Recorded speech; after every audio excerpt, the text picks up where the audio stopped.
everyone. Welcome to another episode of Hairapy Sessions with Cindy. Today I have my good friend joining me, Danica Kreusch.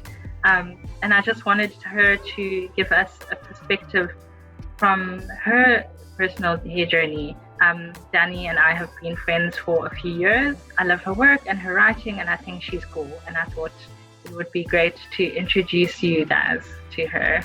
Hey Dani, how you doing, girl? Hey Cindy, thank you so much for giving me my 15 seconds of fame, and I'm doing absolutely wonderful. It's my kind of weather outside today. I love the sunshine very much. So all of you people waiting for winter, just watch Game of Thrones again. You'll be fine. How's lockdown been treating you? I have really enjoyed lockdown. I'm one of those weird people. I love my own space, and I love being able to control my own time and set my own sleeping schedule. So lockdown has just been one of those times when I've been able to do me and do work at the same time. So it's actually been really, really great for me personally. And you're an introvert through and through. So this is great for you. I get to control how I speak to people and how much I speak to people. So if they voice note me back, I can just not listen to the voice note if I don't feel like dealing with people at the moment. And then I can listen to it when I'm in a happy mood and I've just had chocolate, etc., etc. So I'm living my life. Good plan. Awesome. Thank you for joining us, Dani. Just to start us off, can you tell us a little bit about yourself?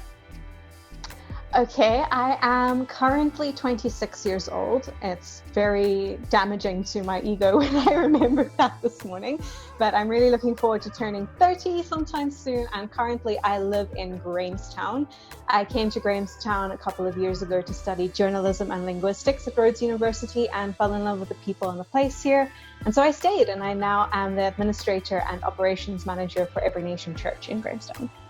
Awesome. Tell me why you're so keen to turn 30. I just think that everyone else is so scared of it. So I want to be the opposite of what the majority of the people say about turning 30. Okay. And so, Okay, I think that's a good plan. Thank you.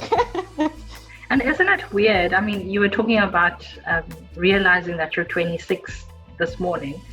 Isn't it weird, especially when you've come from a university space where anyone and everyone is asking you what year you're in, not necessarily asking you how old you are. So I'm so used to people asking me that instead of asking me how old I am. And I have to kind of think about it when people ask me how old I am, because I'm so used to that. Dani, if you were to choose 5 words to describe your hair, what you see in the mirror, what would those 5 words be?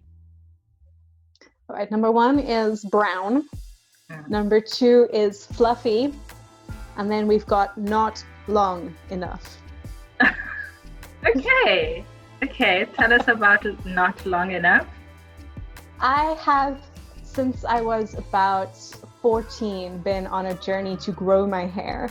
But it is still my journey and my love on the inside, my entire dream to get my hair to around about waist length. It hasn't gotten there yet, but I haven't given up yet.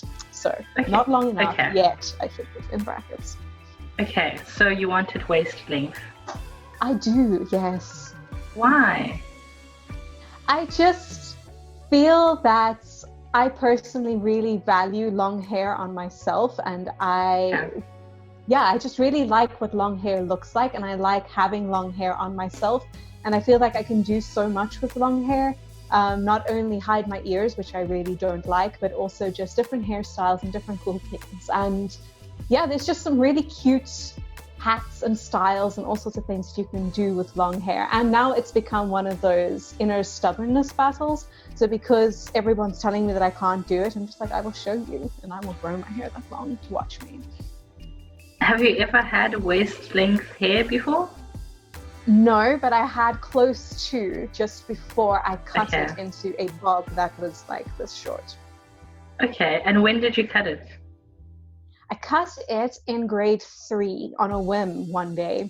I went home from school, decided I was cutting my hair, got an appointment that day, came to school the next day, and most people didn't even know it was me. Oh, wow.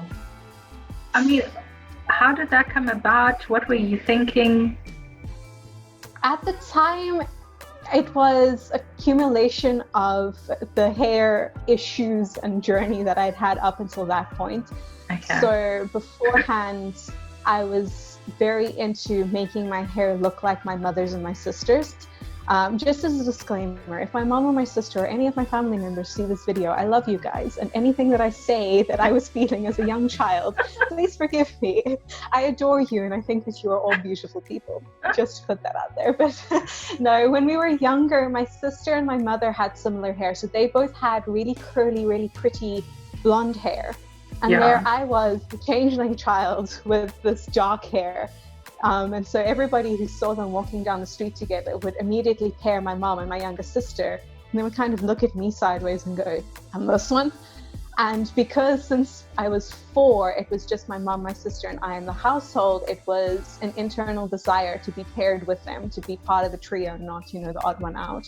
So up until around about grade 3, my entire hair journey was about trying to convince my mom to dye my hair blonde, even though the school wouldn't allow it. And to try and make it as much as my mom and my sisters as possible. And then I got to grade 3 and realized that it wasn't going to happen. So I'm like, well, if I'm standing out, I might as well really stand out. My sister's hair was long and so beautiful. And everyone kept commenting on how long and beautiful her hair was. And so I was like, cool, if I'm going to stand out, I'm going to stand out completely. Let me chop it off. Also, short hair was in fashion in those days, so... I think it's so interesting that you're so aware of the reasons behind making such a life-changing decision. Because, I go back to that Coco Chanel quote all the time. That is a little bit abused and misused. But the quote that says, a woman who cuts her hair is about to change her life. And I suppose it can be extended to little girls who cut their hair. Yeah. That you are so aware. Were you aware of that in the moment, that this is what I'm doing, or was it a case of hindsight is 2020? It's definitely a case of hindsight. Thankfully, I processed through writing. I'm very happy with that. I love writing. And some of the writing challenges that have been set to me through various competitions and even through my journalism career have asked me to, write about my body. And through that, I actually started realizing, hey, there's more to this hair thing than I ever thought. And through about 3 years of processing through writing about those type of things, I came to the realization that that's what I was doing at the time. It was a bid to stand out because I couldn't fit in. And so I was trying to take control of that situation at the time. Sure. Dani, this is also one of the reasons I wanted you to be a guest on Hairapy Sessions, is your immense amount of self-awareness. And I think if we were taught self-awareness in LO, my goodness, a lot of the problems that we have in the world would not be there. So many. And self-awareness is such a gift. It's tough. It really is. And it's messy, but it's such a gift. And it's such an enormous life skill that I think you carry so well. And hearing you're welcome. And hearing you reflect on your journey as a writer and a journalist and your personal reflections, some of the friends that I've spoken to and interviewed here on Hairapy Sessions, it's difficult to access the emotion and the space that you're in when you are younger. But I think it's so impressive that you've been able to do that and do that in such a clear, systematic and mature way that allows you to consolidate those emotions, because I've learned that whether or not you choose to consolidate and revisit those emotions as a little girl or boy, they're going to come back to haunt you at some point. Oh, yes. And I think it's so brave to actively wade through those emotions and to make sense of who you are now because of who you were then and find links. Okay, so let's revisit the 5 words. Sure. Your 5 words now are brown, not long enough, and Yes. fluffy. So Yes. fluffy, brown, not long enough. That is it. Fast forward to Danny in 30 years. I mean, not in 30 years. At the age 30. At 30. At 30 in 4 years. Those words are still brown. Yeah. Still fluffy. Hopefully the length will also make it less fly away, but we're not going to bet on miracles here, so probably still fluffy. Okay. Fluffy with the hope of less fly away. And these? Finally long enough. But if you were to replace finally long enough with some other adjectives, what would they be? Okay, well, obviously long with a good connotation to the word long, and probably achievement, and what else could I put in there? Fabulous. Okay. Let's just go all out and call it fabulous. And tell me why the word fabulous can't be applied to this hair? Matter of perspective, that is why. Simply because I know that it's not what I want it to be. So I do sometimes have days where I look at my hair and I go, wow, you're really behaving today. If only it was staff picture day. Or if only there was someone's birthday party or something, because this is like the hair that I don't usually have when there are cameras pointed at me, because that's Murphy's Law, But there's always that sense of, all right, I am satisfied with what I have now, but there's still a yearning for what I wish could come. So until that happens, because of my writer self, I will not use the word adjective for the satisfaction that I have now. I will use things like satisfied or adequate or pretty or things like that. But I think something as strong in my head as fabulous will only be applied to the end goal that I at this moment want to meet. I really love talking about identity, simply because, they always say write about what you know. I like talking about it because it's talking about something that I don't yet know perfectly. And no one does. Processing. No one does. We're all just making this up as we go along. Yep. Like I said to Lauren in the first episode, this is the first time we've all been 26, 30, 40. Everyone is just faking it. Oh yeah. Yeah. And it's all the more important to extend kindness to ourselves and other people, because we're all doing this for the first time. And it's somehow so much easier to extend kindness to other people. I guess because we all live in our own heads, and so we think we know our own depravity more than the depravity of other people. Speaking of being able to extend kindness to other people, better than ourselves. So I shaved my head. Yes. If it wasn't already obvious. Shaved it for the first time, say a couple of years ago. 2018. Yes.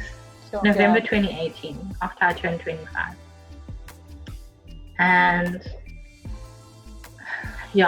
I mean, I'm going to share some of this journey in a later episode on Hairapy Sessions.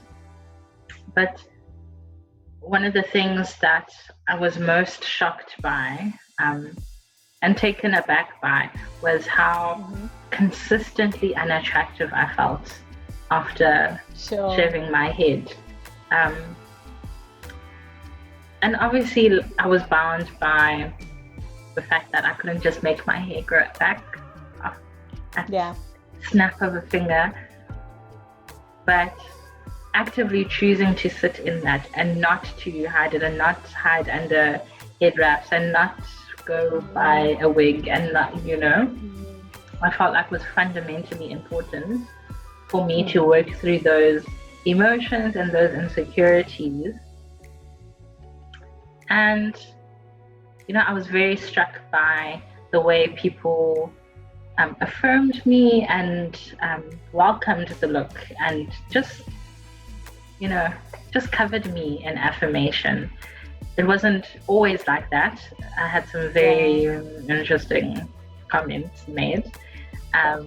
But by and large, the response was overwhelmingly positive. And you were one of those people who had an overwhelmingly positive. Thank heavens. I was trying to think back, like, oh my gosh, did I? No, I'm joking. No, you really did. That's what this episode actually is about, is calling me out, right? No. Yes, got you now. No, I promise. You were great. And I've been struck by how consistently great you've been. If you need a pick-me-up, if you need a word of encouragement, if you need some affirmation, go to Dani, basically. She is such a great pick-me-up. And you've consistently been that. And you're such an encourager through and through. And I've said this to you before. And I'm just wondering, if you saw me I think this is a tricky question, and I'm not going to ask you to answer it. I won't ask you to answer it. I'm just going to ask you to sit in it a little bit, and perhaps you can sit in it after this interview as well. Yeah. But I just wonder, if you saw me right after I shaved my head, and I had a good cry in the shower after shaving my head. If you saw me in that state, and I was really actively trying to think of ways I could hide behind a wig, a head wrap, a hat, anything that would cover, something I felt a little bit ashamed about because it was so expository.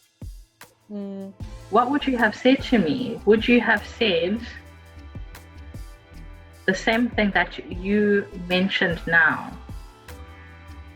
That, okay, this is what it is. Let's find ways to help you reach your goal, to help you move along to what you think you want and what you think you need, which isn't you necessarily.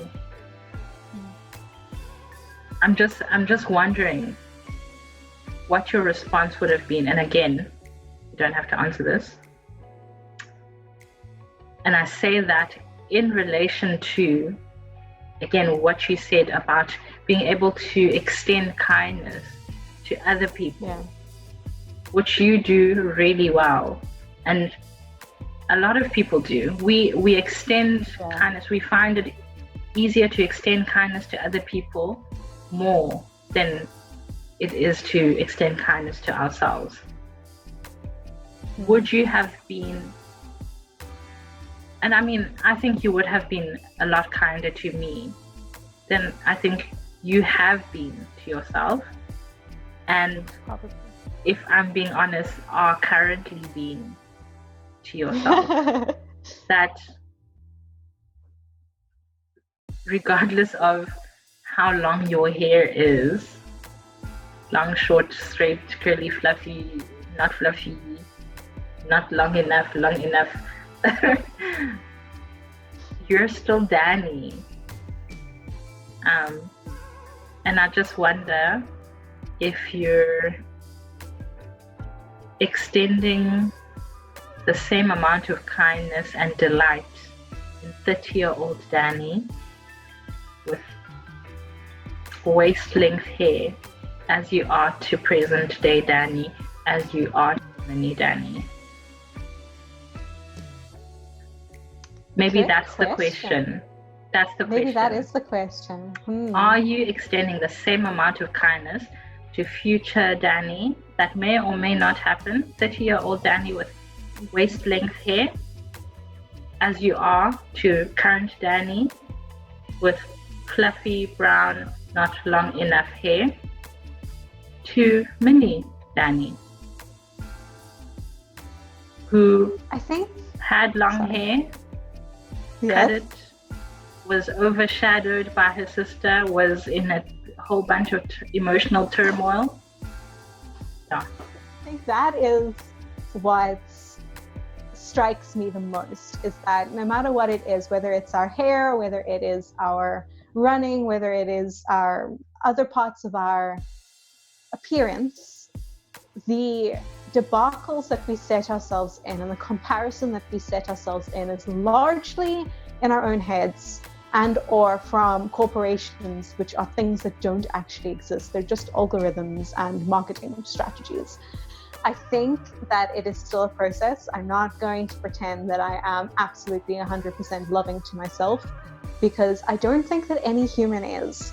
But I think that it is a great journey to be on, and it is a great journey to be on with God, learning how to love yourself, but also to be grounded in humility and grounded in truth at the same time. I think it's great that you've mentioned that, it won't end you if you get to 30, 40, 50-year-old Danny and, there's a pixie cut there. Yes. It's nowhere near the waist length hair, because it's a nice to have, or might be a nice to have, but you are so much more than the length of your hair. You're so much more than the texture of your hair, the color. You're so much more than being a jogger, running 5 pairs a day versus running 10, your waist size. And I will say that was a process, and the process had to be learned through disappointment. So I just felt like anybody watching this probably needs to hear that as much as the disappointments and the setbacks hurt in the moment, you will learn so much more love and so much more acceptance and so much more peace inside of yourself as you work through the disappointments. Because I wouldn't have known that short hair wouldn't end me if I hadn't had to go through those stages of hairdressers taking off too much and me crying through it for a couple of days and then realizing, hey, I'm still me. And I'm pretty sure, just speaking and putting words in your mouth, you wouldn't know so much of your self-worth and your self-identity if you hadn't gone through the process of shaving off your hair and having to deal with the bad parts that came with it, whether it was the external people having wrong conversations with you, or even your own thoughts of sometimes looking in the mirror and going, what have I done? Yeah. So the process of disappointment is such a painfully necessary thing. Definitely. Let's talk about unrealistic goals.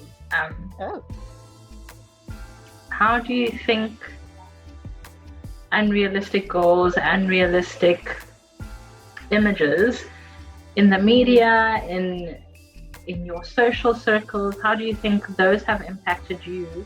Or how do you think they impact people in general, in relation to their hair and identity? I think that people underestimate how much what we see we internalize. I know there's a great debate about it, and there has always been a great debate about it. Does watching violent things make you violent on the inside? And some people are very much on the no column, some people are very much in the yes column. But I think we're missing the real question that is hidden in questions like that, which is, does what we see impact us, and how much? And I think that we have become, in our woke culture, a lot more cognizant of the fact that what we see actually does impact what we feel inside and how we interact with the world around us. So I think having every person on TV, whether they are in a courtroom or whether they have just woken up on a deserted island after 40 days of being there, and all of them have got completely styled hair, no hair on their legs, completely perfectly made up face, everything.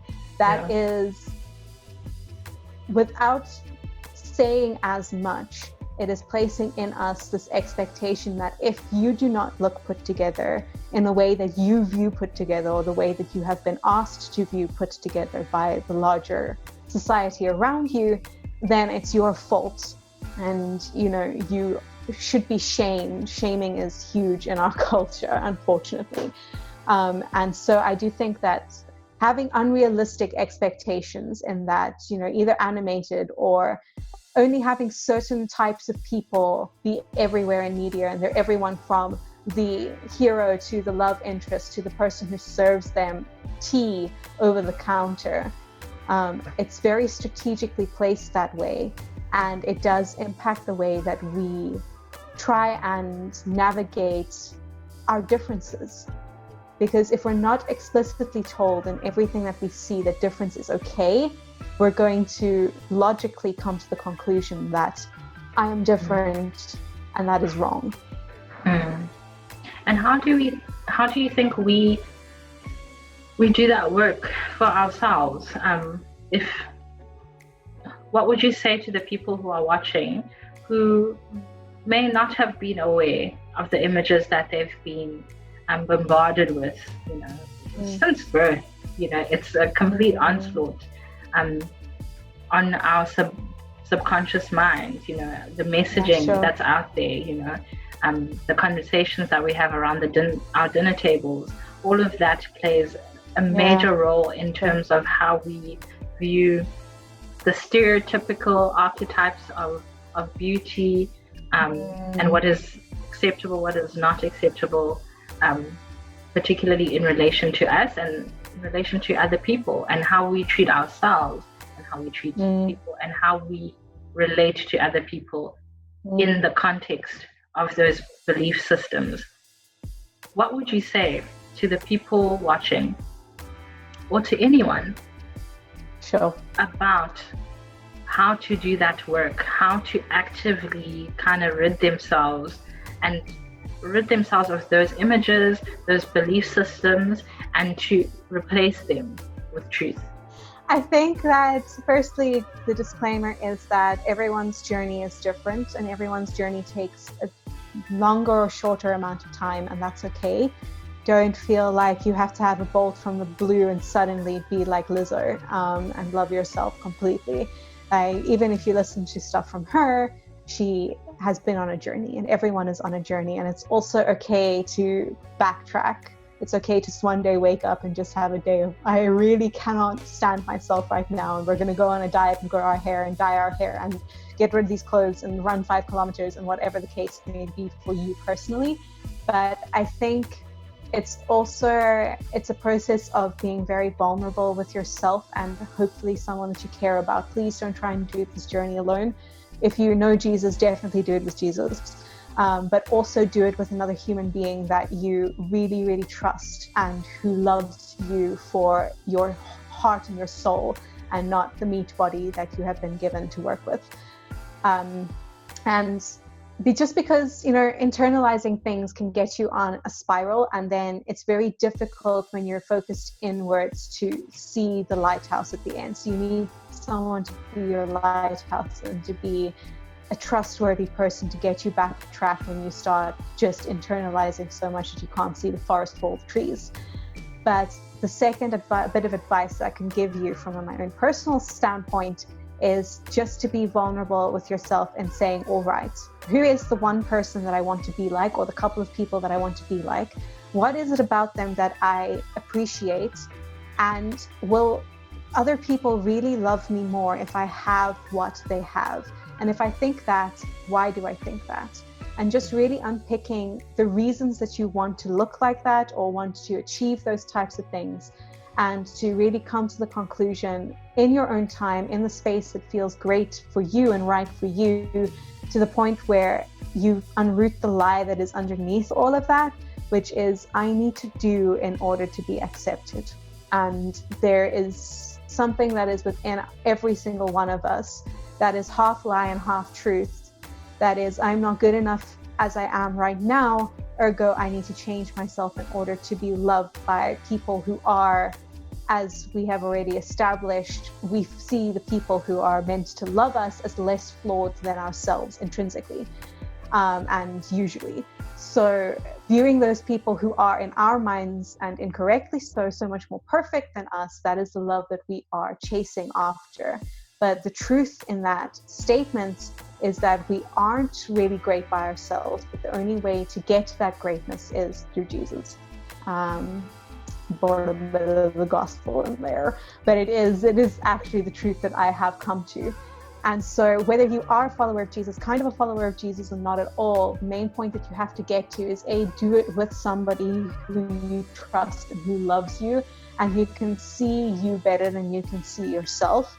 And secondly, really be intentional about looking at those things that you want to achieve and processing the root of those desires. So why do I want long hair? What do I think that it says about me? And how do I think that having longer hair will manipulate other people to love me more than I feel like I'm been loving right now? Absolutely.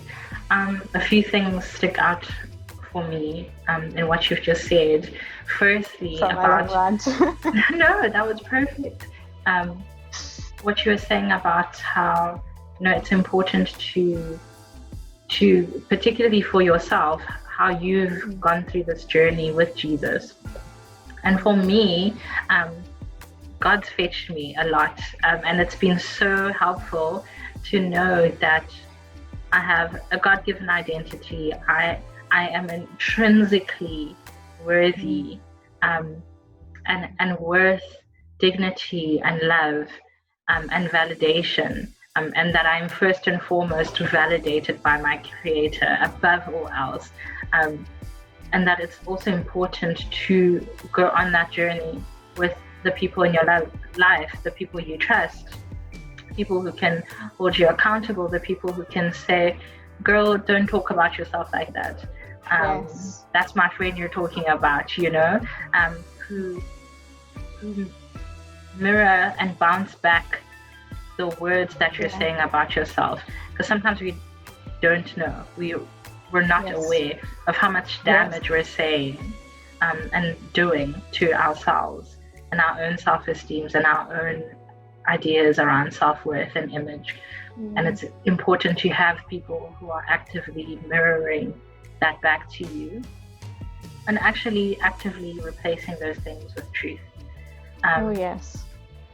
Yeah, and I think it's really great that earlier on you mentioned how there is a fine line between self-love, healthy self-love, that is filled with humility as well, versus, this very easy, shallow version of self-love that is floating all over social media that is, I'm just perfect and amazing. And I mean, look, you are amazing, but you have flaws too. And yes, and you can be ratchet too, and you can be selfish, and you need to be fetched as well. And it doesn't, having all those other things tied to your ways of being doesn't make you less of a great and amazing and valuable human being. It just means you're an amazing, valuable human being who needs to work on their anger management and who needs to, work on all these other things. And let's not take self-love to, this degree that of no return that cannot be called out. People need to be called out. People need to be fetched. And that's real self-love, when you can fetch yourself and allow people to fetch you. And I think actually that's where I'm gonna end this. I think that's the perfect place to end this. Cool. Thank you so much for being here, Dani, and sharing your amazing and beautiful story and being vulnerable with us, and sharing your heart. I've really enjoyed getting to know you more, and I've really enjoyed the immense amount of self-awareness and humility that you've been able to reflect on your own journey, but also invite us into that reflection process. I'm so humbled that you've invited us into that space. So thank you for sharing that. Thank you. Thank you for letting me talk about myself for an hour.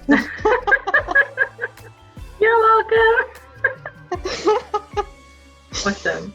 Thank you for watching another episode of Hairapy Sessions with Cindy. New episodes are out every Tuesday and Friday. And if you have anything that has struck you, anything that resonates with you, please comment below. I'd love to hear your comments, your thoughts, anything that comes to mind, anything that has struck you and resonated with you. Please write it down. Please comment below. Slide into my DMs if you have to. I'd love to hear from you guys. Thank you for watching. Don't forget to like, comment, and subscribe. I'll see you guys later.